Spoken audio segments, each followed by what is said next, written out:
يا عباد الله هبوا ونداء الحق لبوا فاعبدوه مخلصين.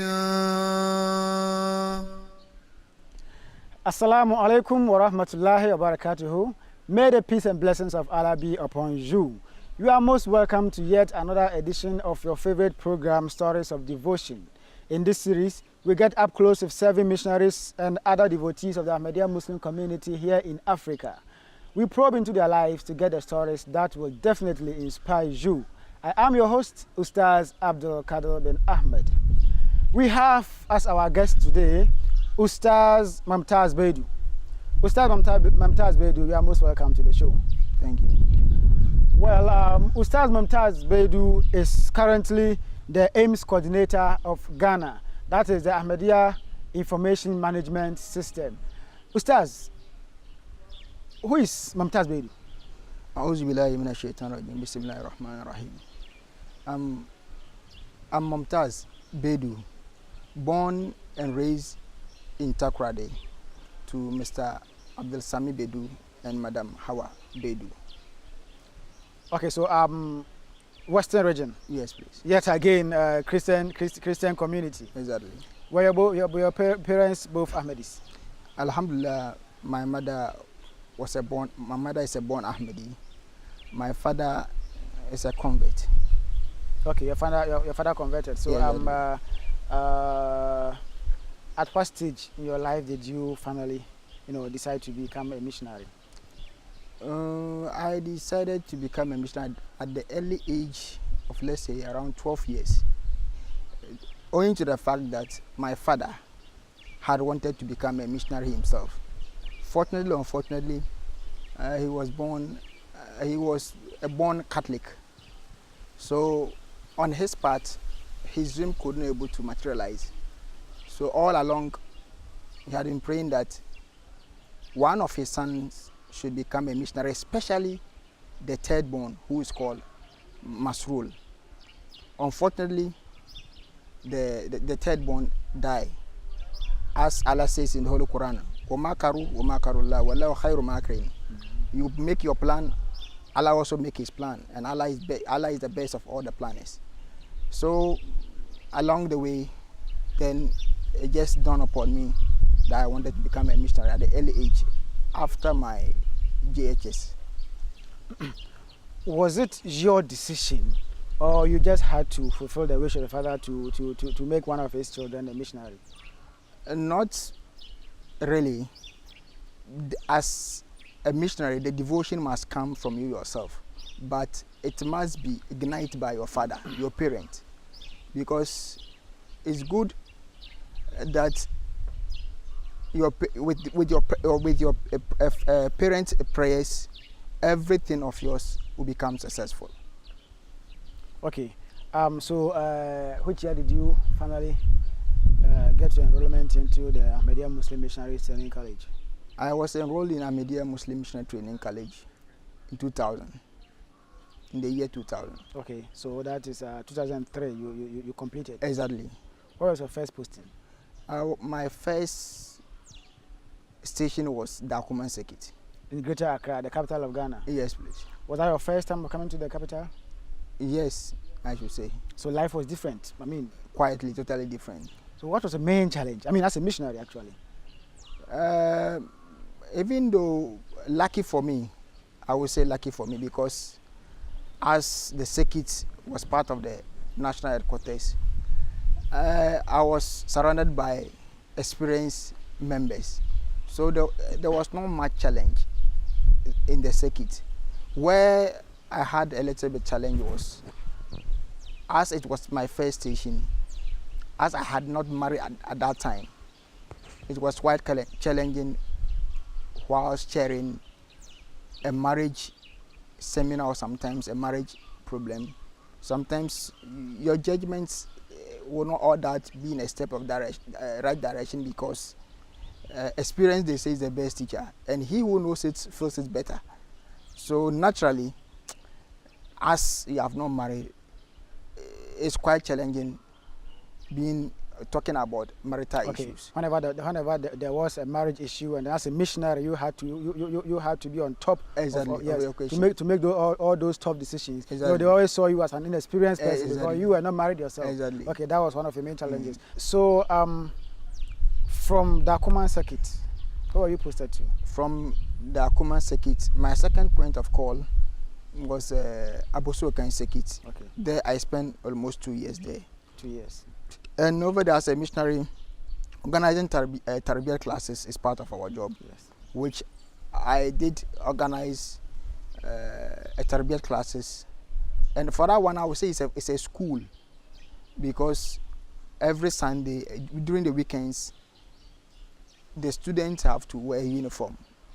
I can understand. You know, it's very important that way, because Yeah. psychologically, when they wear something as a uniform Exactly. to come to the classes, you know, psychologically it prepares them for study. That's very interesting. How many years did you spend in this Dakuma circuit? Abosokan, I spent Abosokan. almost 2 years. 2 years in Abosokan.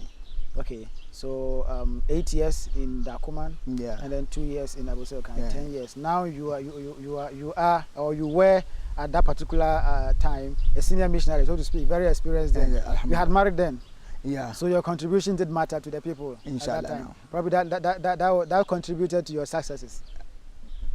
Alhamdulillah. Sure. So right from Abosokan, what happened next?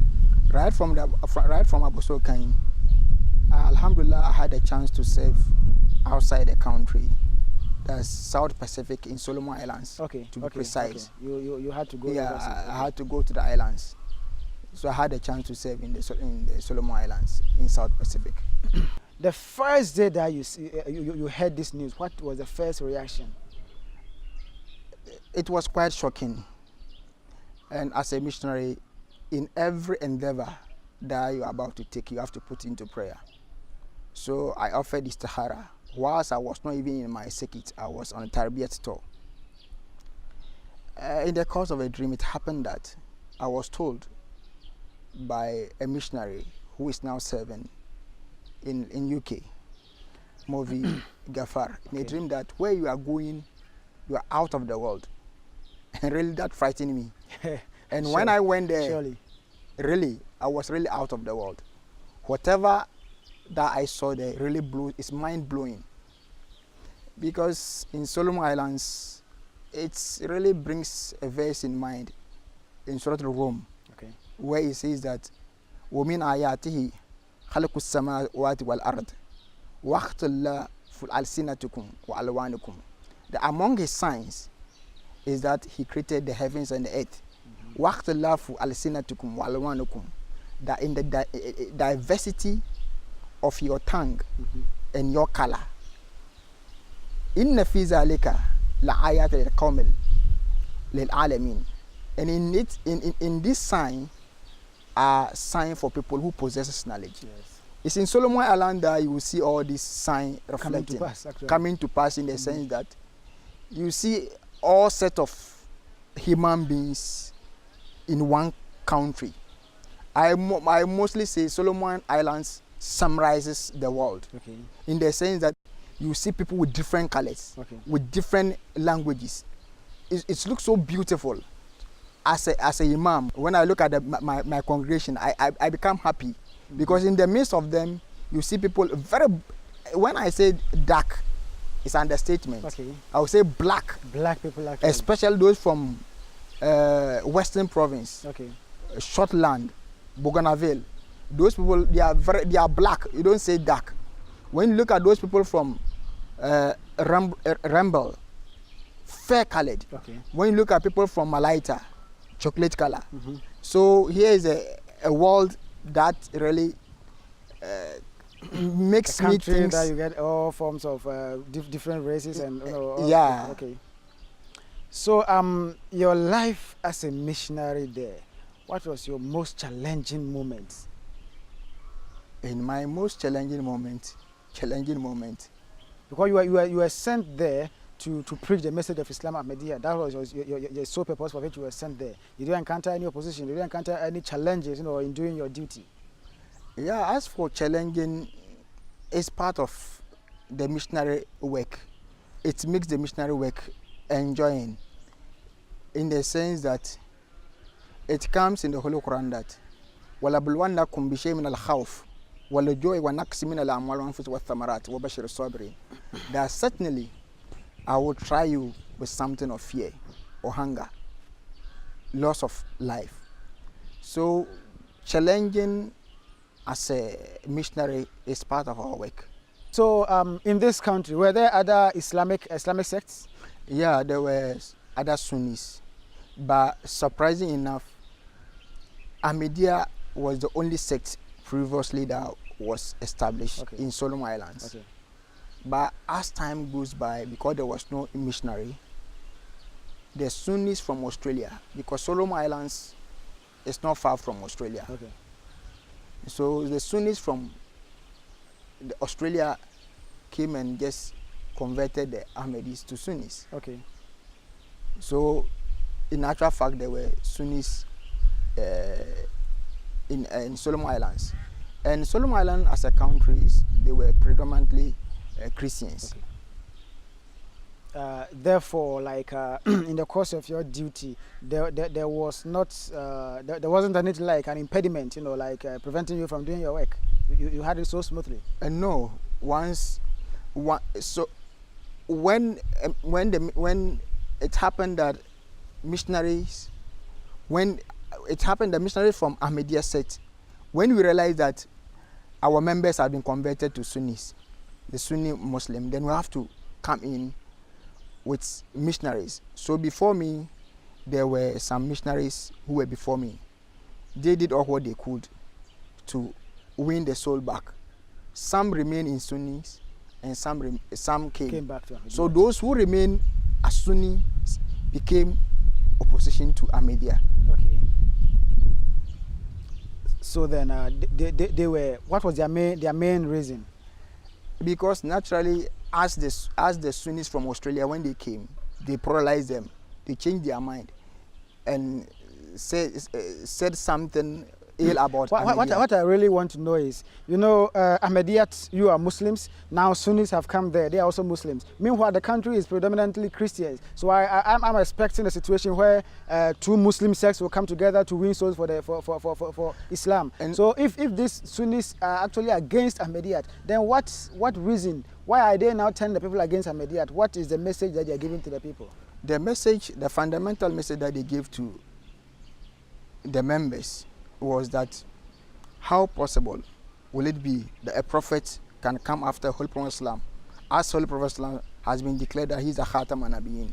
So it will not augur well that a prophet should come after Prophet Muhammad Sallam. So it makes Ahmadiyya non-Muslim. They are not Muslim. They are not rightful Muslims. Okay. So because you people believe in the coming of another prophet after the Holy Prophet Sallallahu, they were saying you are not Muslim, and because of that nobody should follow you. But then before I even go to your success stories, what was your relation with the Khalifatul Masih like? I mean, in the midst of all these issues. My relationship with our current Khalifa was really quite successful. I personally met him one-on-one in Australia, where we had a lot of conversation. Okay, like you're able to have a mulakat with him, one-on-one conversation. One-on-one conversation with our present Khalifa, Abdul Kadr Bin Ahmad, which we had a lot of chats concerning the progress of Ahmadiyya in Solomon Islands. Probably you requested prayers. Inshallah, definitely. And guidance. Yeah, which maybe as we go along, I will definitely show you one or two things. Okay, so now those are the challenges. Those Muslims had come, the Sunni Muslims had come to incite the people against Ahmadiyya there. So what could you give us some of the success stories? What happened? In the midst of all this, what really happened? How were you able to go ahead and then even win souls for Islam Ahmadiyya? Let the people understand that whatever that they are saying is only a misconception. How were you able to achieve much of the success that I'm sure? So against all odds, what we need to do was that we map up a strategy where we have to preach sometimes in public. And the most important thing that we did to bring the people on board, what I got to know from the country itself was that the whole of the country, there's no mosques. There was no mosques. So I thought otherwise that it's good that we put up a mosque, so that in the mosque that we could able to perform all our duties. Okay, all activities. All activities that is necessary for the progress of Ahmadiyya Yes. in the country. Alhamdulillah, we were able to put up a mosque, and that was the first of its kind in the country. In the country. Yeah. So during your time, you were able to provide a mosque for Exactly. them. That is not mean achievement at all. So after this mosque, so the Sunnis were still against Islam. For that one, you can't take it away from them. Did you ever try to organize, like in trying to solve that particular unfortunate incident? Did you ever try to organize something like interreligious dialogue with them? I mean, We tried several times, but to no avail. In the sense that sometimes you meet them and greet them, they will not respond to your salam. That's what mostly some of my members, that's what they mostly tell me. When they meet them on the way, you say salam alaikum, they said no, you are not a Muslim. I quite remember vividly. There was one man that I met and we discussed about Islam and media. Alhamdulillah, the man converted. He was very happy as a Muslim, as an Ahmadi Muslim. And I warned him seriously that be careful about these Sunnis. So maybe, I don't know, he thought that I was lying or what. Unfortunately for him, he met one Sunni on the way who happens to be his friend. So he wanted to tell him this surprising story. Oh, I'm a Muslim. I'm now a Muslim. So I asked him, which sect? He said, I'm Ahmadi Muslim. He said, wow. With this statement, if you are to be in my country, like we're a dead man. that is serious. That's what he said. And so it's happening because in most of the countries like Pakistan and Indonesia, Ahmadis are being they are being killed just because they profess to be Muslims. Yes, exactly.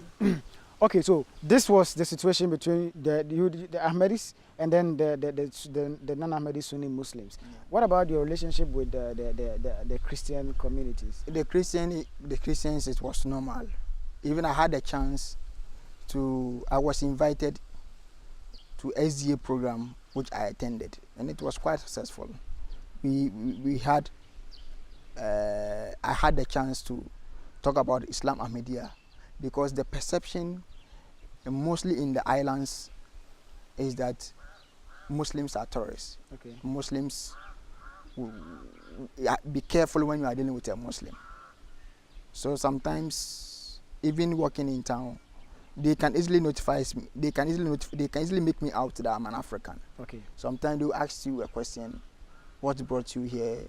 Why you came all the way from Africa to do what here? What's the purpose? Why do you come and suffer yourself here? When they hear that you are a missionary, sometimes it takes them aback. They become surprised. Why?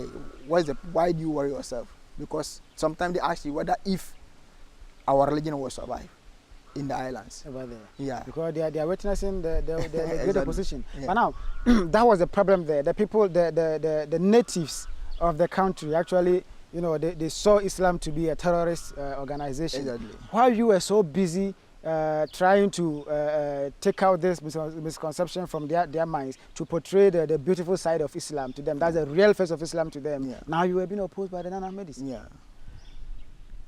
Well, how many years did you spend in this country? I spent 2 years, 6 months in Solomon Islands. Okay. And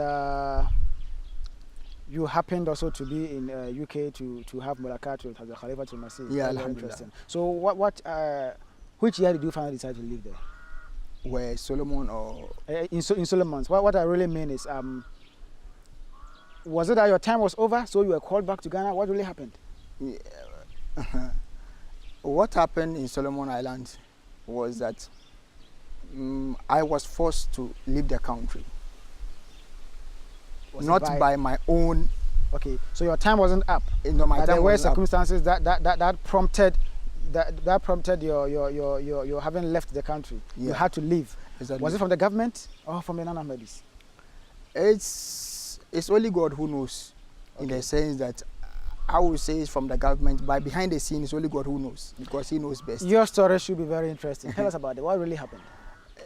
It so happened that my work permit and my resident permit got expired, which I need to renew it. Which you had to renew and you didn't. I renewed. I was on the process. Alhamdulillah, I had the work permit. But before you can get your work permit, I was told that before you can get your resident permit, I was told by the immigration they have to get your work permit renewed before you can get your resident permit. Resident permit, okay. And Alhamdulillah, I got my resident permit renewed. Okay. So I had to go with the process of getting my work permit, Okay.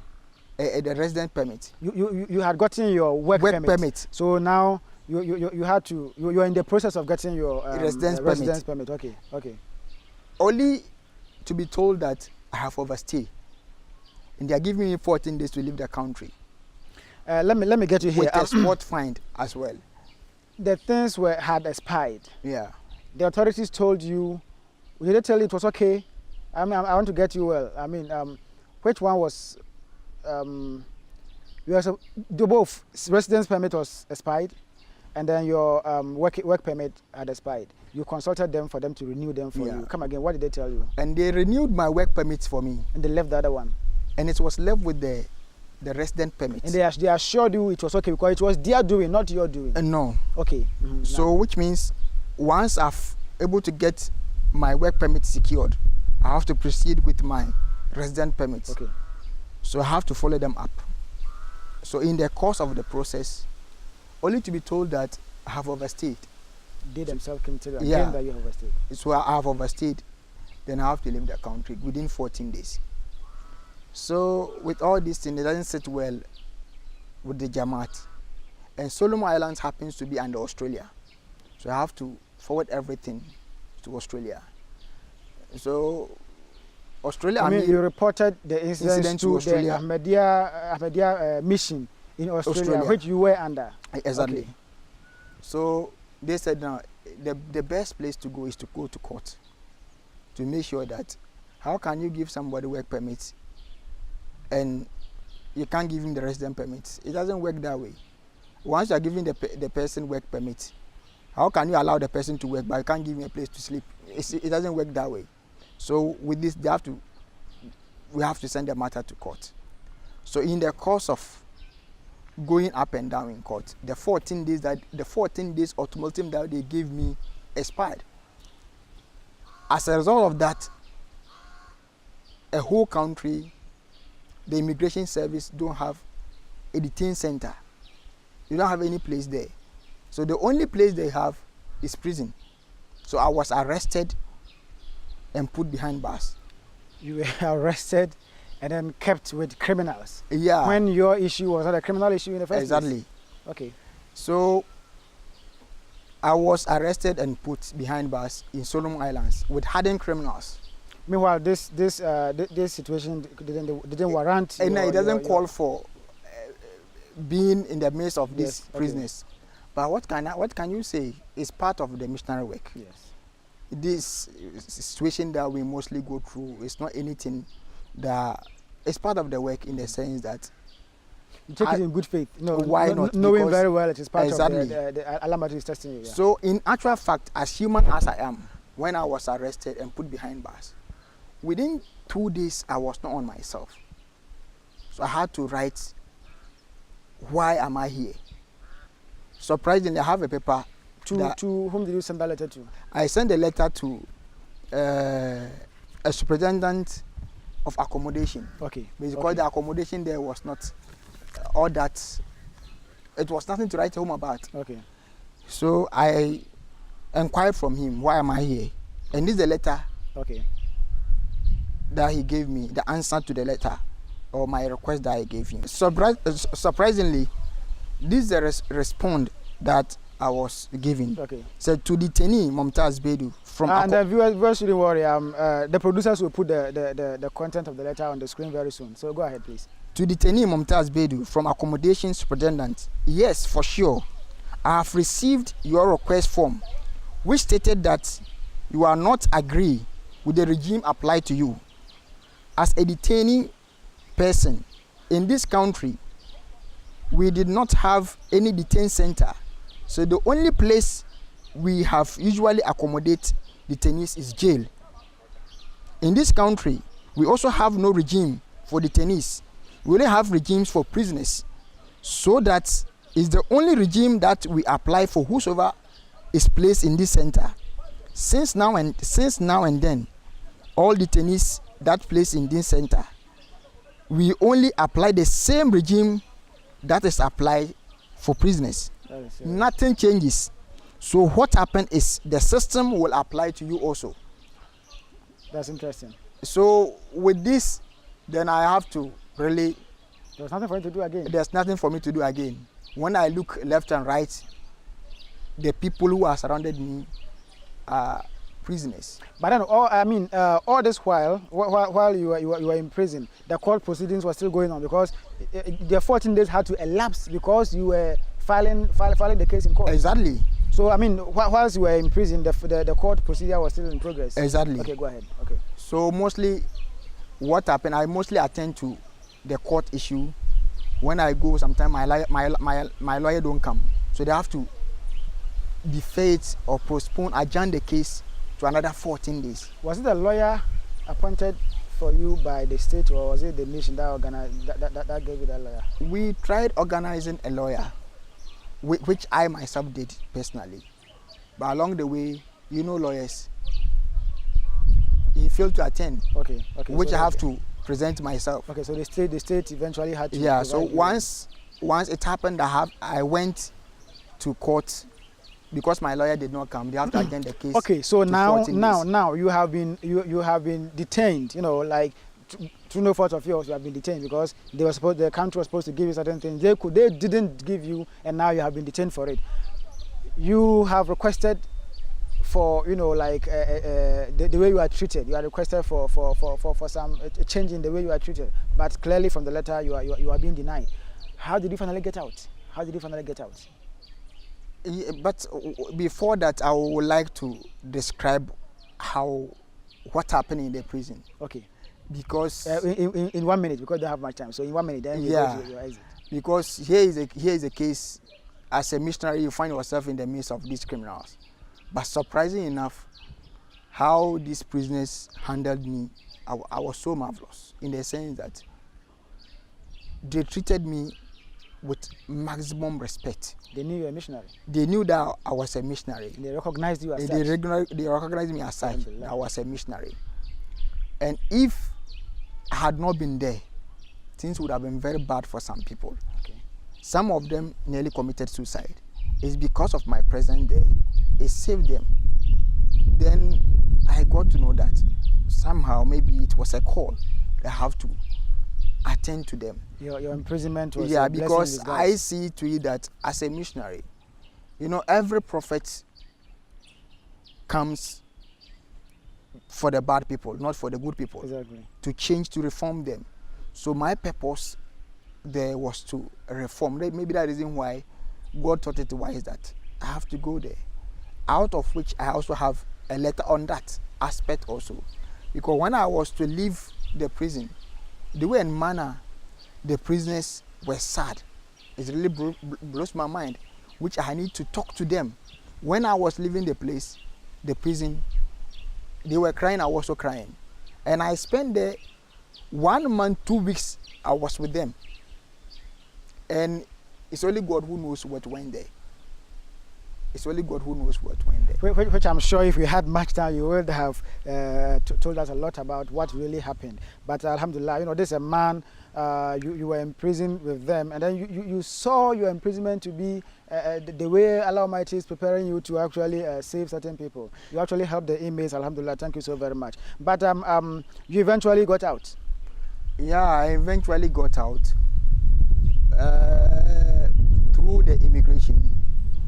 and at the same time also through the directive from Markaz. All this while you had written letters to Exactly. for prayers.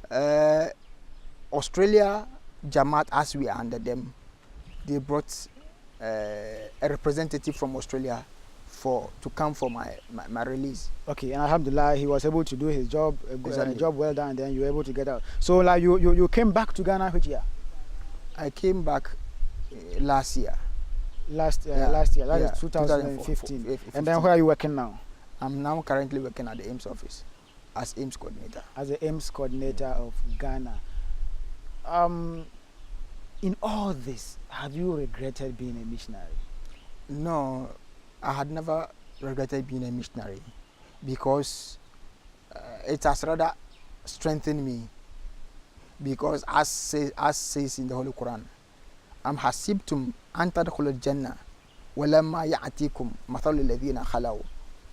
Do you think that you enter heaven whilst the atrocities that happened before us won't it happen to you? Naturally you go through all these things. So it's part of our work as a missionary. The more you go through trials, the more you receive blessing. So it's quite really an experience for me. Alhamdulillah, alhamdulillah. So finally, what will be your last words to the viewers? My last word to the viewers is that, especially to the parent, that it's good to pray for your child to become a missionary than to force him to become a missionary, in the sense that if you force your child to become a missionary, whenever he's encountered with any problem on the field, he may think that because he was forced into the work, but the work is such that it's a devotion, it must come from yourself. It's a devotion that must come from within. So if the person is confronted with any problem, he will take it calmly without any problem. And I will encourage the youth that that's the best profession that you can ever think of. And if supposing it happens that I'm to die and have the chance, I would wish to become a missionary again, because I've never seen a work so enjoying than being a missionary. Alhamdulillah, Jazakumullah, Ustad Mumtaz Baidoo, thank you so very much for your time and then sharing your story with us today. Thank you very much. Jazakumullah. Viewers, once again, this brings us to the end of our program for today. We were with Ustad Mumtaz Baidoo, who is currently the coordinator for the Ahmadiyya Information Management System here in Ghana. He has said it all. This is a man who went all the way to the Pacific to preach the message of Islam Ahmadiyya to the people, to get them to live their lives per the dictates of the Holy Quran and per the words of the Holy Prophet Muhammad sallallahu alaihi wasallam. He was imprisoned, forcefully imprisoned, and then, according to him, he was very much okay, and then thought his imprisonment to be a way Allah Almighty was testing him, and then he thinks that Allah Almighty will only test you to improve upon your condition. May Allah Almighty bless him for us. Till we meet again next week.